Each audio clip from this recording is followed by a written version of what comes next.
Est-ce que vous avez un hype pour WrestleMania Backlash avec ce SmackDown? Bah, moi non. What's up et catch addict, bienvenue dans cette nouvelle vidéo, c'est Jimbo et je serai votre commentateur aujourd'hui. Et aujourd'hui, on se retrouve pour les résultats du SmackDown du 14 mai 2021. Le dernier SmackDown avant WrestleMania Backlash. Le prochain pay-per-view de la WWE qui aura lieu de la nuit de dimanche à lundi sur le WWE Network. Mais avant de commencer cette vidéo, j'ai bien peur d'avoir de mauvaises nouvelles.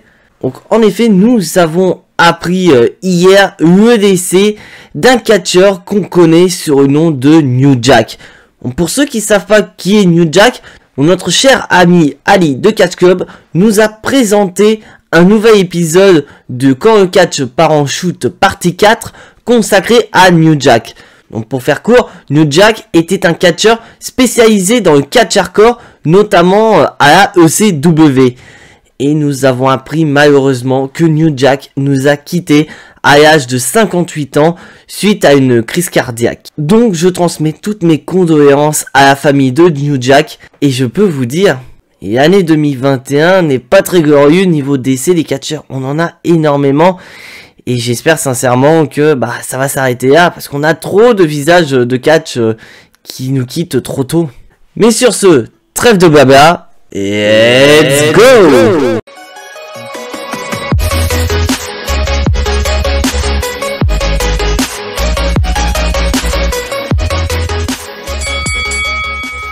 Alors déjà, je suis pas hypé pour WrestleMania Backlash, donc qu'est-ce qu'on attend pour regagner des hype? Que ton dernier show avant ton pay-per-view puisse te donner cette hype que tu n'as pas. Ce SmackDown me le donne absolument pas, parce que on s'attend avec une carte qui n'est pas complète de WrestleMania Backlash. D'ailleurs, petite page publicitaire, je vous ai présenté mon Jimbo Nostiqué, prono de Jimbo pour WrestleMania Backlash. Donc allez la checker, le lien est dans la description. Et donc, on se dit, putain, si ça se trouve, à SmackDown, ils vont nous rajouter des matchs, pourquoi pas Oh oui, ils nous ont annoncé des matchs. Pas pour WrestleMania Backlash, pour le prochain SmackDown. C'est très moyen. Mais on commence le show par Jey Uso, qui nous rappelle ce qui s'est passé la semaine dernière, avec le fait que Jimmy Uso a fait effectivement son retour à la WWE, mais que ce dernier ne respecte pas le chef tribal, il ne respecte pas Roman Reigns. Et donc, il est l'heure, maintenant, d'avoir le chef tribal Roman Reigns qui arrive.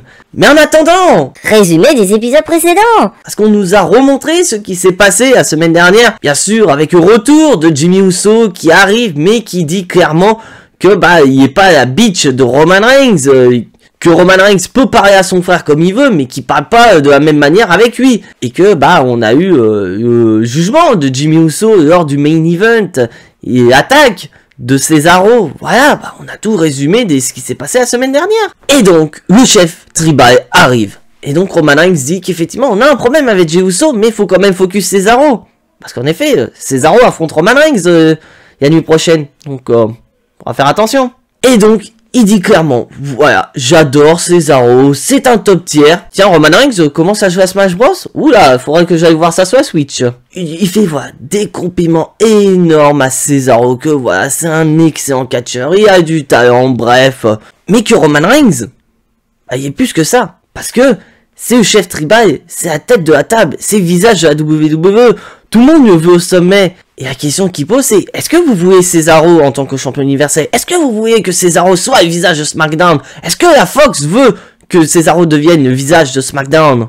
Et après ça, Roman Reigns va présenter le pedigree de chacun, en disant clairement que Cesaro n'a jamais eu d'opportunité pour le titre mondial, alors que Roman Reigns, il y a le chiffre 39 en tant qu'opportunité. D'ailleurs, je te comprends, Roman Reigns, parce que 39, c'est mon chiffre pas de bonheur. Ils montrent clairement que personne ne respecte Cesaro parce qu'il n'a jamais eu d'opportunité, alors que Roman Reigns, lui, il y en a énormément. Voilà, tu vois clairement la différence. Et après ça, Roman Reigns allait parler de Jimmy Uso, mais il se fait interrompre par ce dernier. Et d'ailleurs, j'adore le t-shirt de Jey Uso où il y a écrit Nobody Beach. Donc en gros, il dit clairement que c'est à plage de personne, clairement. Et on va dire un message fort à Roman Reigns avec le t-shirt. Mais on voit clairement que la vie des deux frangins diffère totalement.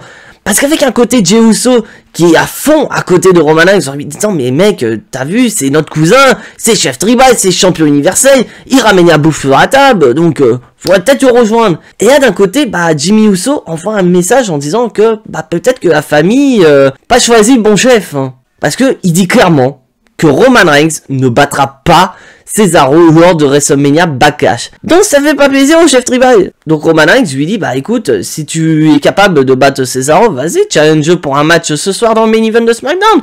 On verra si t'as raison. Et donc qu'est-ce qu'il fait Jimmy Uso? Il s'exécute. Il challenge Cesaro pour un match dans le main event. Et qu'est-ce qu'il fait Cesaro? Il répond Cesaro. Il dit oui, j'accepte ton défi. Donc on va avoir en main event Cesaro contre Jimmy Uso ce soir à SmackDown. Et maintenant, on passe au match de championnat tag team féminin qui nous avait été annoncé. Shayna Baszler et Nia Jax qui défendent les titres face à Tamina et Natalya. Ouais, sympa. On a une carte de WrestleMania Backlash qui est pas complète. J'aurais pu mettre le match féminin, voilà, dans la carte. Pourquoi pas le kick-off? Ça aurait été amusant, voilà, ça nous aurait diverti en attendant la carte principale. Voilà, les filles, match tag team féminin de championnat, et hop, dans le kick-off, oui, ça aurait été sympa. Et qu'est-ce qu'on peut dire de ce match?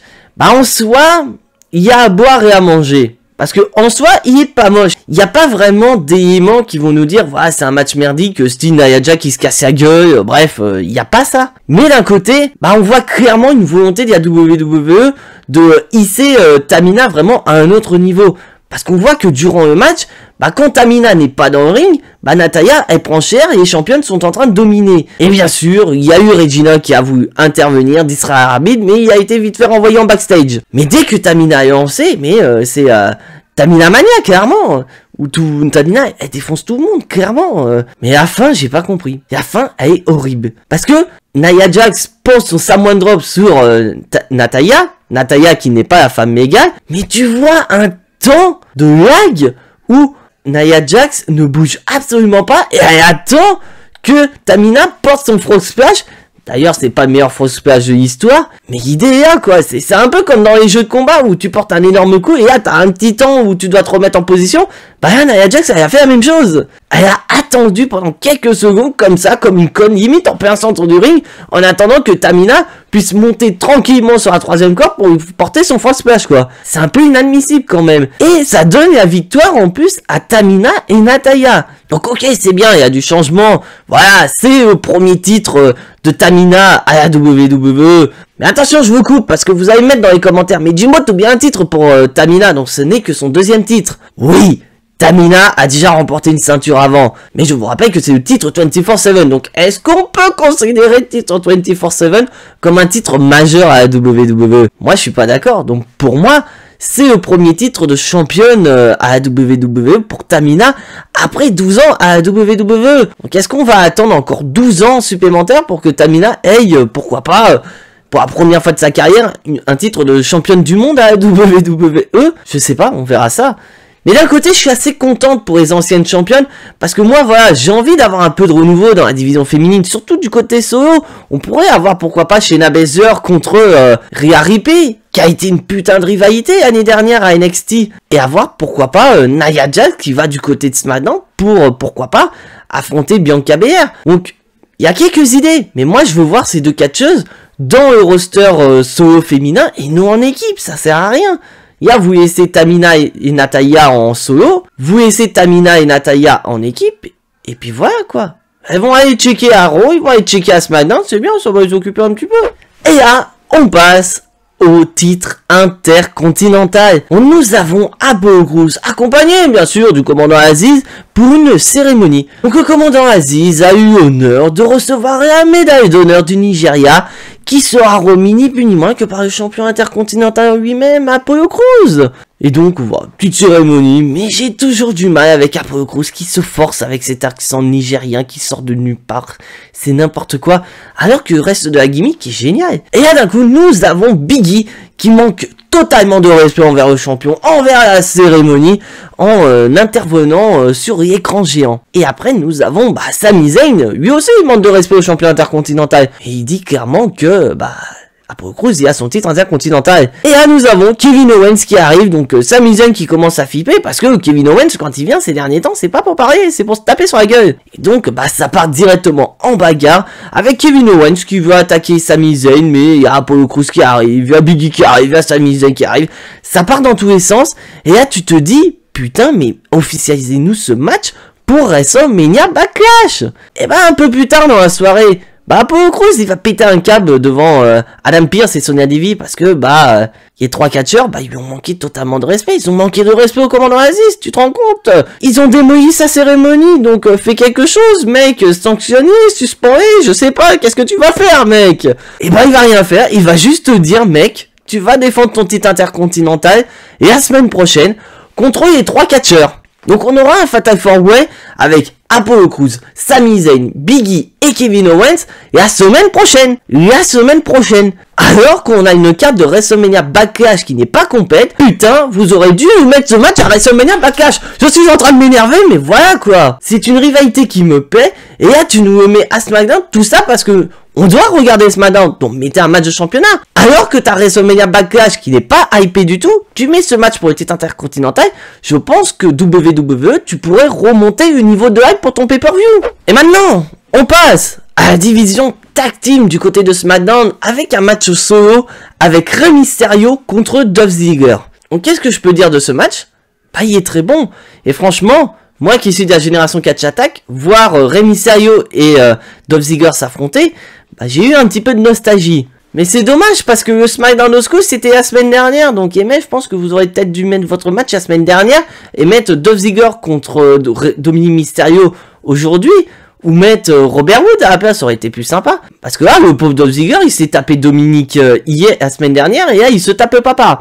Pauvre Robert Wood qui est en second plan. Mais n'empêche, malgré cela, le match, il est très bon.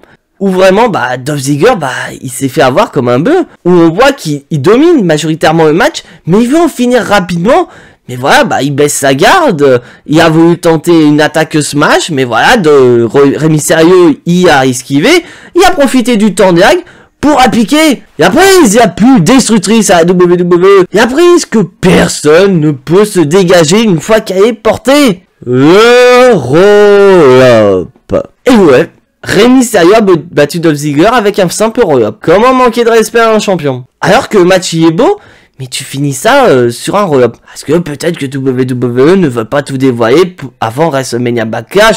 Voilà, on essaie de donner un petit avant-goût de ce qui va se passer à WrestleMania Backlash sans pour autant tout dévoiler. Voilà, se dire juste que voilà, c'est un échauffement, mais on va passer au père principal lors de WrestleMania Backlash. C'est l'image qu'on a, clairement. Mais j'en ai marre des séquences où t'as un putain de match et ça se termine sur un roll-up, quoi. C'est n'importe quoi. Quitte à ce que les catcheurs hey, une autre prise, voilà, qu'ils utilisent leur coup spécial, voilà, par exemple, Rey Mysterio qui remporte le match, je sais pas, moi, avec, par exemple, un Hurricane Rana ou une autre prise, quoi, ça aurait été plus simple. Mais roll-up, c'est énervant. Et maintenant, on passe dans le ring avec notre championne de SmackDown, Bianca Belair, accompagnée par Michael Cole pour une interview. Donc Michael Cole nous rappelle très bien que Bianca Belair a remporté le titre de SmackDown depuis déjà 4 semaines, donc depuis WrestleMania, et que sa première défense de titre n'est ni plus ni moins contre celle qui a le record de longévité pour ce titre de SmackDown,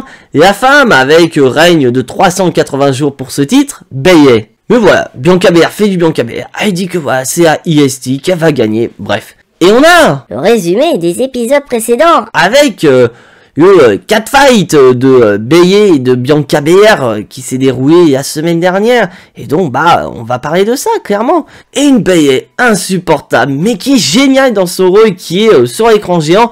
Et qui, voilà, exprime tout simplement qu'elle veut pas être dans le même ring que Bianca Belair avant WrestleMania Backlash, parce que sinon, ça va partir en couille, clairement. Et tu vois que Bayley, j'adore son rôle de gamine insupportable, qui rigole, qui prend vraiment tout le monde de haut depuis qu'elle a ce record de longévité. Parce que Bianca Belair dit clairement que elle va battre Bayley, que ça va être une victoire rapide, qu'elle va dominer, mais qu'à chaque fois que Bianca Belair part, Bayley rigole, et c'est ça qui est marrant. Et après, je vous cache pas, bah c'est une rivalité qui est moyen, mais d'un côté qui est bien meilleure que la précédente. Il fallait pas plus pour cette rivalité, il fallait pas plus à ce SmackDown que voilà, il y ait une dernière confrontation comme ça, à distance, où vraiment, Bianca Belair veut montrer physiquement qu'elle est supérieure à Bayley. Et d'un côté, Bayley, voilà, qui a juste sa grande gueule, clairement. Qui a dit que, clairement, voilà, Bayley, c'est pas n'importe qui. C'est la plus grande championne de l'histoire de SmackDown. Elle a pas à se justifier devant une rookie qui est Bianca Belair. Ou qu'à WrestleMania Backlash, ça va taper dessus. Moi, comme je dis, c'est Bianca Belair qui va gagner. Mais, c'est assez sympa. Et au moins, ça donne un peu de momentum à Bianca Belair. Et qu'elle ait, voilà, une énorme victoire pour WrestleMania Backlash. Et là, on passe au fin total de la soirée. Shinsuke Nakamura contre le roi Corbin. Alors, pourquoi nous avons ce match? Je pense que j'ai ma petite idée et vous aussi. Parce que souvenez-vous, la semaine dernière, on avait un match à 8. Shinsuke Nakamura et King Corbin étaient dans le ring. Et c'est Nakamura qui a pris le tombé final par le roi Corbin. Voilà pourquoi nous avons ce match. Et ce match, en soi, il est pas mauvais du tout. Voilà, c'est un match correct. Mais c'est la fin, je comprends pas. Parce que c'est Corbin gagne, il fait son truc habituel. Voilà, il en a fini, il récupère sa couronne, il la remet sur la tête. Mais il se fait attaquer par Shinsuke Nakamura. Et que fait Nakamura après ça? Il va mettre la couronne du roi Corbin. On est passé du roi Corbin à King Nakamura, le King of the Strongest Style. Bref. Donc, est-ce que c'est un message par intermédiaire de Shinsuke Nakamura qu'on aurait peut-être, pourquoi pas, le nouveau tournoi King of the Ring? Parce que je vous rappelle que le roi Corbin, il est quand même le roi depuis 2019. Alors qu'en principe, c'est censé y avoir qu'une seule année de mandat. C'est pas un mandat présidentiel, là, le roi. Qu'est-ce que, voilà, on aura peut-être, je sais pas moi, dans les prochaines semaines, un petit tournoi à Raw, à SmackDown et une finale à Money in the Bank pour déterminer le King of the Ring 2021, qui sait? Mais l'idée qui annonce comme ça, qui ne fasse pas passer Shinsuke Nakamura comme un débile, qui le mec, il y a une couronne, il est content. Alors que Nakamura, il remontait à pente, quoi, il était pas utilisé, et là il remontait à pente, mais là vous lui a fait dégringoler WWE, c'est n'importe quoi. Et maintenant on passe au main. Qu'est-ce que c'est que ça? C'est lui? Oh mon dieu, c'est lui! Je croyais oublier! Après 2 semaines d'utilisation, Aleister Black! Parce que oui, la semaine dernière, Aleister Black n'était pas là, parce que WWE, voilà, ils voulaient trop promouvoir leur SmackDown Old School, que, ils ont pas le temps de mettre Aleister Black, alors qu'on aurait très bien pu le mettre, voilà, oublier quelques séquences, mais Aleister Black, quoi! Et donc, Aleister Black nous accueille pour une nouvelle lecture de son fameux livre qui nous présente depuis un moment. Donc là, on est arrêté au chapitre 2. Là, on a le chapitre 3 qui s'intitule la leçon. Et donc, toujours pareil, Aleister Black très énigmatique. Donc, on essaie de comprendre ce qui se cache derrière ces histoires. Et à noter que si ça se trouve, c'est peut-être le dernier chapitre à SmackDown. Parce que oui, bon, je vous fais une petite news rapide.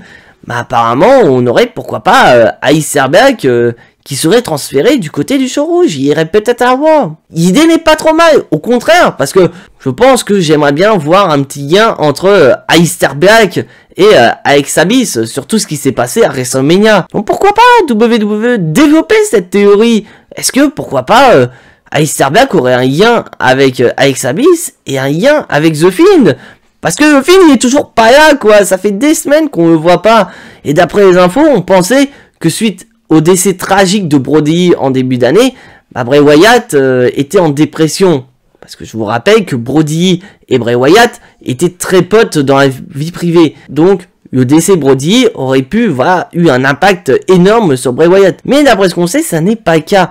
Donc, ce serait sympa d'avoir Aleister Black qui part du côté de Raw et qui aille, pourquoi pas, une petite feud, par exemple, avec The Fiend et avec Abyss un petit peu au loin, pourquoi pas. Et maintenant, Main Event Time, Cesaro contre Jimmy Uso. Et je vais vous dire, le match il est excellent.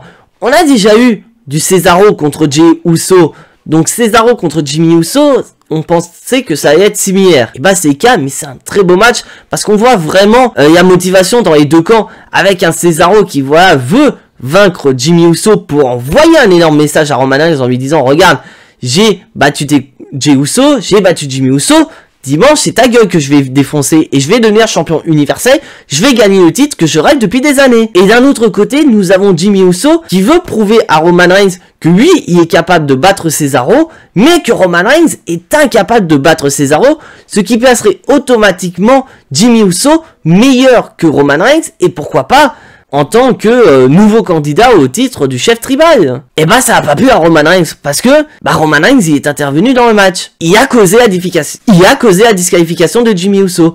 Mais ça va pas plaire à Jimmy Uso. Parce que Jimmy Uso il va lui péter un câble, il va lui dire mais pourquoi t'as fait ça, j'allais battre et tout. Et Roman Reigns lui dit mais admire, accepte-moi, c'est tout ce que je te demande frère. Accepte-moi en tant que chef tribal et c'est bon, je te laisse tranquille frère. Mais Jimmy Uso il est énervé, il se bat. Même Jey Uso qui lui dit mais vas-y mec, reviens, rejoins la famille et tout. Mais Jimmy Uso il s'en bat les couilles frère. Il lui dit lui-même, voilà, c'est la plage de personne. Et donc Cesaro, lui il fait un comeback, il va attaquer Roman Reigns. Mais bien sûr, on a le toutou, on a Jey Uso qui est à côté. Mais Jey Uso veut intervenir, mais ça suffit pas. Et donc Cesaro s'acharne sur Jey Uso, et c'est là où Jimmy Uso y intervient. Ouais, il se fait vite calmer. Roman Reigns en profite pour prendre la fuite, et Cesaro il démolit Jey Uso, pas avec un, mais avec deux neutralizers. Et le show se termine avec un Cesaro construit tellement fort, et un Roman Reigns qui commence à se dire, putain, en fait, Jimmy Uso il a peut-être raison. Peut-être que Cesaro, il a peut-être des chances de me venir à bout de moi à WrestleMania Backlash. Alors, bilan de ce SmackDown. Malheureusement, c'est pas un SmackDown qui va me pousser à aller regarder WrestleMania Backlash vraiment en intégralité. Donc, clairement, c'est pas un SmackDown qui va me redonner de la hype pour WrestleMania Backlash. Parce que voilà quoi, on a un match de championnat féminin, ok, qui n'est pas mauvais, mais qui n'est pas excellent, qu'on aurait pu avoir en kick-off de WrestleMania Backlash. On nous annonce un match de championnat pour le titre intercontinental pour le prochain SmackDown, alors qu'on pourrait avoir lors de WrestleMania Backlash. Mais bien sûr, j'ai une hype pour une seule chose, c'est ce qui a tourné autour du main event, avec vraiment un Jimmy Uso qui est vraiment présenté comme un électron libre qui peut soit aider Roman Reigns ou soit le contrer. Et ça c'est génial, parce qu'on voit clairement que Jimmy Uso, il est pas du côté du cousin, mais par contre, faut pas toucher au frangin. Parce que vous l'avez remarqué, Jimmy Uso, il est pas intervenu quand Cesaro a attaqué Roman Reigns, mais il est intervenu quand ce dernier a attaqué Jey Uso.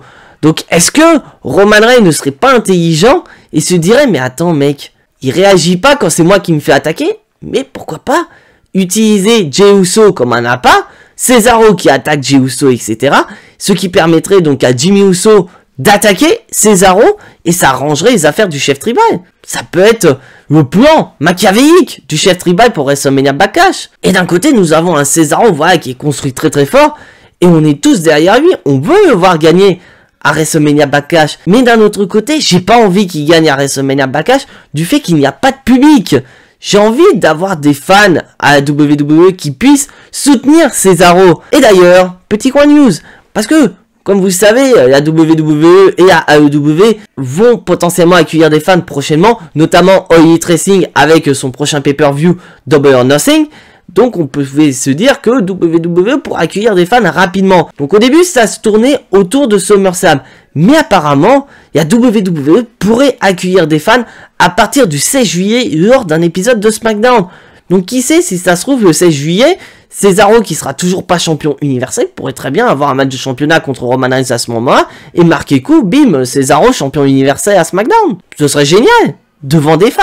Mais d'un côté, je suis hypé pour Cesaro, donc quitte à le faire gagner, autant le faire gagner maintenant, parce que le problème c'est que, si ça se trouve, WWE, ils vont l'oublier, comme un certain Messiah, parce que Seth Rollins, il est pas là. Donc on n'a pas eu une petite séquence où Seth Rollins, voilà, aurait confronté Jimmy et Jey Uso, notamment Jimmy Uso, parce que Jimmy Uso a quand même provoqué la défaite de Seth Rollins. Donc on aurait pu avoir, pourquoi pas, un petit règlement de compte entre Seth Rollins et Jimmy Uso, pourquoi pas, lors de WrestleMania Backlash. Mais on n'a rien. Donc voilà, on quitte un SmackDown très très mou, qui donne vraiment pas beaucoup de hype pour WrestleMania Backlash. Donc voilà, c'est tout pour ces résultats de SmackDown. Si bien sûr tu n'es pas abonné à la chaîne, je t'invite à t'y abonner juste ici, activer la petite cloche pour être notifié des prochaines vidéos et surtout lâcher un maximum de pouces bleus qui font plaisir à la chaîne. Parce que je vous rappelle que j'ai la vidéo des 400 abonnés et la date arrive bientôt à expiration. Donc si vous avez des idées pour me permettre de vous récompenser. N'hésitez absolument pas,